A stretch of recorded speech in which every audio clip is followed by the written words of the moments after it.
The following is distributed by the Berean Call.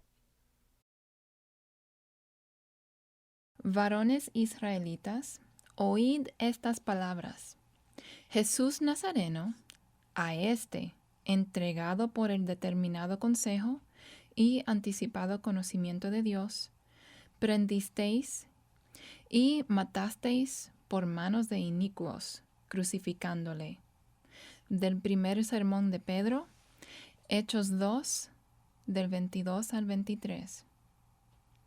Pablo, por 3 días de reposo, discutió con ellos, los judíos en su sinagoga, declarando y exponiendo por medio de las Escrituras del Antiguo Testamento que era necesario que el Cristo padeciese y resucitase de los muertos, y que Jesús, a quien yo os anuncio, decía él, es el Cristo, el Mesías. Sermón típico de Pablo, Hechos 17, del 2 al 3. Capítulo 3. ¿Fue la crucifixión un complot? Las profecías concernientes al segundo tema principal de la Biblia, la venida del Mesías, son aún más numerosas y detalladas que las que se refieren a Israel. En mis libros anteriores he tratado extensamente de estas profecías, por lo que solo resumiremos algunas aquí. Aún los críticos más anticristianos, que niegan categóricamente que Jesús de Nazaret es el Salvador del mundo, admiten que muchas profecías mesiánicas específicas se cumplieron en su vida y crucifixión. Tratando de explicar el significado de ese hecho, se han inventado algunas teorías insólitas. Una muestra fue el libro y la película, que no tuvieron mayor éxito, titulados The Passover Plot, el complot de la Pascua. La tesis era que Jesús, conociendo algunas de las profecías del Antiguo Testamento, conspiró con Judas para cumplirlas a fin de que pareciera que él era el Mesías prometido. ¿Una contradicción irreconciliable?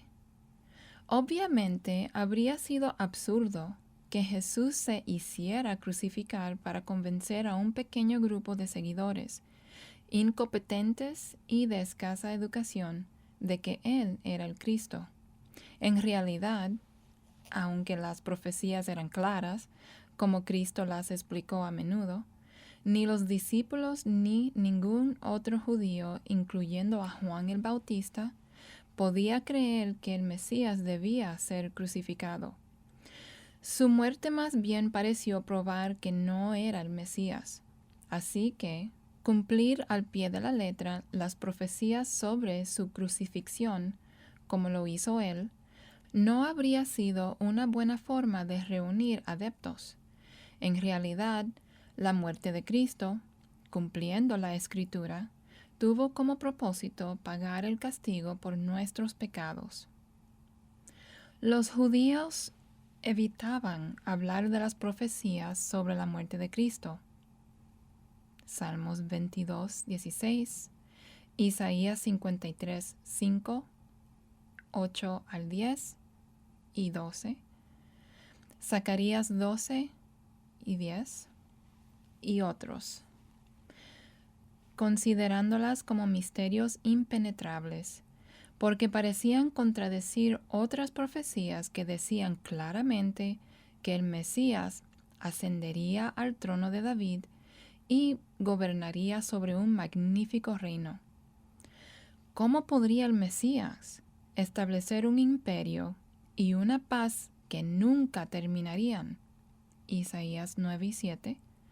Y aún así, ser rechazado y crucificado por su pueblo. Parecía imposible que ambas profecías fuesen verdad, así que los intérpretes judíos simplemente dejaron de lado lo que para ellos no tenía sentido.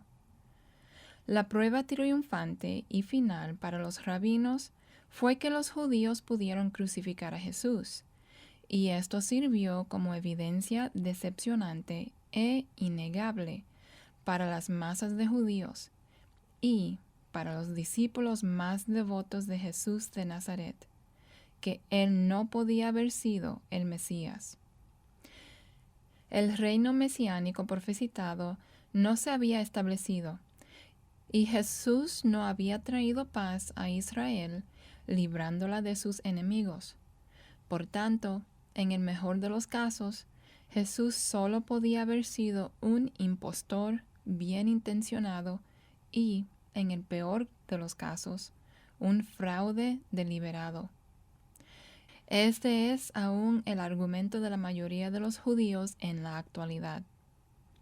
Sin embargo, había una forma de reconciliar la aparente contradicción. El Mesías vendría 2 veces. La primera, para morir por los pecados de la humanidad. La segunda, para reinar en el trono de David. Pero, aunque Jesús explicó esto con anticipación, nadie lo entendió.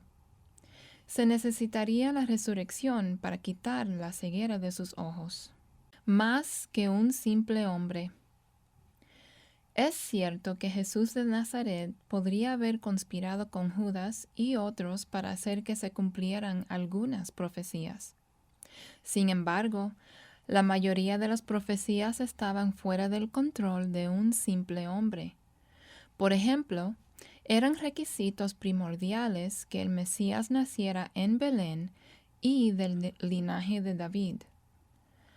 La fecha que se predijo respecto a su nacimiento, obviamente, era algo en lo que no podía influir ningún mortal.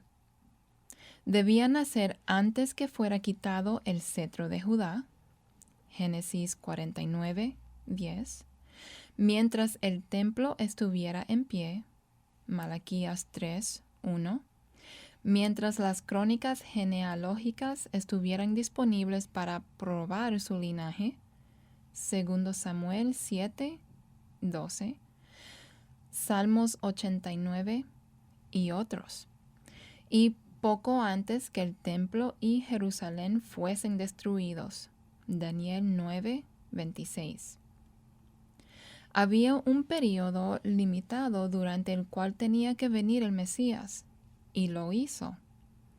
El apóstol Pablo, un ex rabino, lo expresó con mucha elocuencia. Cuando vino el cumplimiento del tiempo, Dios envió a su Hijo, nacido de mujer, es decir, de una virgen. Gálatas 4, 4. Ahora es demasiado tarde para que el Mesías haga su primera aparición. Solo puede haber una segunda aparición, como lo declara la Biblia. Pero los judíos todavía esperan la primera aparición de aquel que considerarán como su Mesías, y que en realidad será el Anticristo. El cetro le fue quitado a Judá alrededor del año 7 DC, cuando los rabinos perdieron el derecho de imponer la pena de muerte. Este derecho era crucial en su religión porque la muerte era la pena por ciertas ofensas religiosas. Cuando Pilato dijo a los rabinos que no quería tener nada que ver con Jesús y que ellos debían juzgarlo, respondieron: «A nosotros no nos está permitido dar muerte a nadie». Juan 18, 31. El Mesías debía nacer antes que perdieran ese poder, y tenía que ser muerto después que lo perdieran, porque no debía morir apedreado, que era la forma de ejecución de los judíos, sino mediante la crucifixión romana. Es asombroso que su crucifixión se profetizara siglos antes de conocerse siquiera ese medio de ejecución. Horadaron mis manos y mis pies. Salmos 22, 16. Obviamente, el Mesías tenía que nacer mientras existieran los registros genealógicos, o no se hubiera podido probar que era del linaje de David. Esos registros se perdieron con la destrucción de Jerusalén y del templo en el año 70 DC, un acontecimiento que profetizaron Daniel 9:26 y Cristo Mateo 24:2. Desde entonces ha sido demasiado tarde para que venga el Mesías, aunque la mayoría de los judíos todavía esperan su primer advenimiento. Los cristianos, por otra parte, esperan la segunda venida, predicha también por los profetas hebreos. Cumplimientos asombrosos. De haber conspirado Jesús para cumplir las profecías, habría tenido que sobornar a Pilato para que hicieran crucificar a los dos ladrones con él, cumpliendo así la profecía de Isaías 53:9. Hubiera tenido que saber cuáles soldados estarían de guardia ese día y sobornarlos de antemano para que dividieran las ropas de él entre ellos y echaran suertes por su manto. Salmos 22:18. Para que le dieran a beber vinagre mezclado con hiel. Salmos 69:21. Y traspasaran con una lanza su costado. Zacarías 12:10. En vez de quebrarle las piernas, como era la costumbre, pero que no debían hacerlo con el Mesías. Éxodo 12:46, Salmos 34:20. ¿Participaron también los rabinos en el complot? ¿Fue por eso que a Judas le pagaron exactamente 30 piezas de plata para que lo traicionara, tal como lo profetizó Zacarías 11:12? ¿Y fue por eso que luego compraron el campo del alfarero para sepultar a los extranjeros, usando el dinero que Judas arrojó a los pies de ellos en el templo, tal como se había profetizado también? Zacarías 11:13. Fue por eso que lo crucificaron precisamente cuando los corderos de la Pascua eran sacrificados por todo Israel, en cumplimiento de Éxodo 12:6. Mientras más examinamos el supuesto complot de la Pascua, más absurdo resulta. ¿Dónde consiguió Jesús el dinero para pagar a la multitud que estuvo al lado del camino a Jerusalén, aclamándolo como el Mesías mientras iba montado sobre un asna, un animal que uno jamás hubiera esperado que un rey triunfante escogería, como se predijo en Zacarías 9:9? Era el 10 de Nisán, 6 de abril, del año 32 DC, el mismo día que los profetas habían declarado que ocurriría este acontecimiento extraordinario. Exactamente 483 años, 69 semanas de años como se predijo en Daniel 9:25, después que Nehemías, en el 20º año del reinado de Artajerjes el Longimano, 465 a 425 AC, recibió el 1 de Nisán de 445 AC autoridad para reconstruir Jerusalén. Nehemías 2:1. Es imposible explicar cómo Jesús pudo cumplir estas y muchas otras profecías mesiánicas en minucioso detalle. El cadáver ausente, la tumba vacía. Además, si Jesús hubiera conspirado para que lo crucificaran en la fecha y hora exactas que se habían profetizado, a pesar de la determinación de los rabinos para que eso no ocurriera, Mateo 26:5, Marcos 14:2, Jesús aún tenía que resucitar de los muertos. Ningún complot pascual, no importa cuántos conspiradores estuvieron involucrados, lo habría logrado. Una resurrección falsa no hubiera sido base suficiente para que sus seguidores iniciaran el cristianismo. Solo si él realmente había muerto y vuelto a la vida podían ellos tener la motivación y el valor para proclamar el Evangelio de Jesús, enfrentando la persecución y el martirio. Los soldados romanos no se durmieron cuando estaban de guardia. Si eso hubieran hecho mientras los discípulos robaban el cuerpo de Jesús, habrían sido crucificados al día siguiente, y también los discípulos, por romper el sello romano sobre la tumba.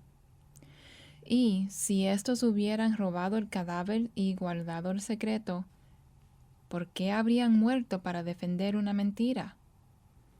Eran tan cobardes que antes ninguno estuvo dispuesto a morir por lo que habían aceptado como la verdad. Sin embargo, después casi todos murieron como mártires, declarando hasta el fin que eran testigos de que Jesús había resucitado. Ninguno trató de salvarse revelando dónde estaba escondido el cuerpo. No hay forma de explicar la tumba vacía, excepto por la resurrección. Ni el hinduismo, ni el budismo, ni el islamismo, ni ninguna de las otras religiones del mundo declara que su fundador esté vivo todavía. Para el cristianismo, sin embargo, la resurrección es el corazón mismo del Evangelio. Si Cristo no resucitó, entonces todo es un terrible fraude. Él tampoco les dijo a sus discípulos que fueran a la lejana Siberia o a Sudáfrica a predicar de su resurrección donde nadie pudiera cuestionar tal afirmación. Les dijo que comenzaran en Jerusalén, donde, si no hubiera resucitado, una corta caminata hasta el sepulcro, cerca del muro fuera de la ciudad, habría demostrado que todavía estaba muerto. ¿Cuánto hubieran deseado los rabinos y gobernantes romanos desacreditar el cristianismo antes que adquiriera impulso? La forma más segura hubiera sido exhibir públicamente el cadáver de Jesús, pero no pudieron hacerlo. La tumba, cuidadosamente vigilada por los guardas, de pronto quedó vacía. Saulo de Tarso. Las pruebas a favor de la resurrección son numerosas e irrefutables, pero ya que hablamos de ellas en otra sección, mencionaremos aquí solo una prueba que a menudo se pasa por alto. La realidad de que Cristo resucitó es lo único que explica que Saulo de Tarso, el principal enemigo del cristianismo, se convirtiera en su principal apóstol. Saulo, un joven rabino popular, estaba en camino a recibir altos honores por dirigir la persecución de esta secta aberrante mediante arrestos, encarcelamientos y martirio. Pero, de repente, él se convirtió en uno de esos cristianos despreciados y perseguidos, por lo que varias veces fue arrestado, golpeado y encarcelado. En cierta ocasión lo apedrearon y lo abandonaron pensando que había muerto. Finalmente, lo decapitaron. Este asombroso cambio de actitud no tendría sentido, a menos que ocurriera algo extraordinario. ¿Por qué cambió él voluntariamente la popularidad por el sufrimiento y finalmente el martirio? Pablo explicó que había tenido un encuentro con el Cristo resucitado y que aquel que había muerto por los pecados del mundo estaba vivo y se había revelado a él. Pero ese testimonio no era suficiente para probar que Cristo estaba vivo. Se necesitaba algo más. Nadie podría dudar de la sinceridad de Pablo. Él la demostró al estar dispuesto a sufrir y hasta morir por Cristo. No obstante, La sincera creencia de que Cristo estaba vivo no era prueba suficiente. Era posible que Pablo hubiera sufrido una alucinación e imaginado que Cristo se le había aparecido y hablado, y que estaba vivo.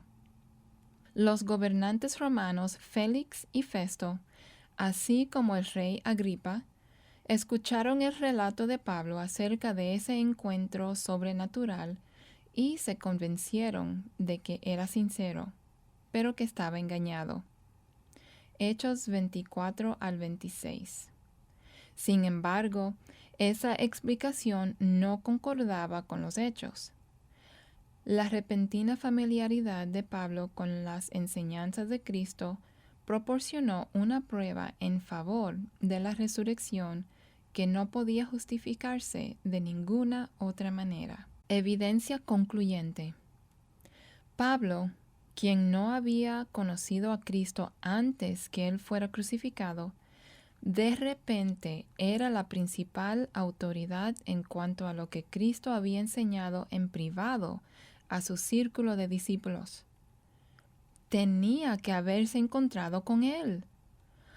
Los apóstoles, a quienes Cristo había instruido personalmente durante varios años, tuvieron que reconocer que Pablo, quien antes había sido su enemigo, sin consultar a ninguno de ellos, sabía todo lo que Cristo les había enseñado.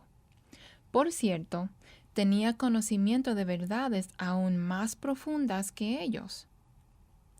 Cuando Pablo reprendió a Pedro por su conducta errónea, éste se sometió a la corrección. Gálatas 2, del 11 a 14.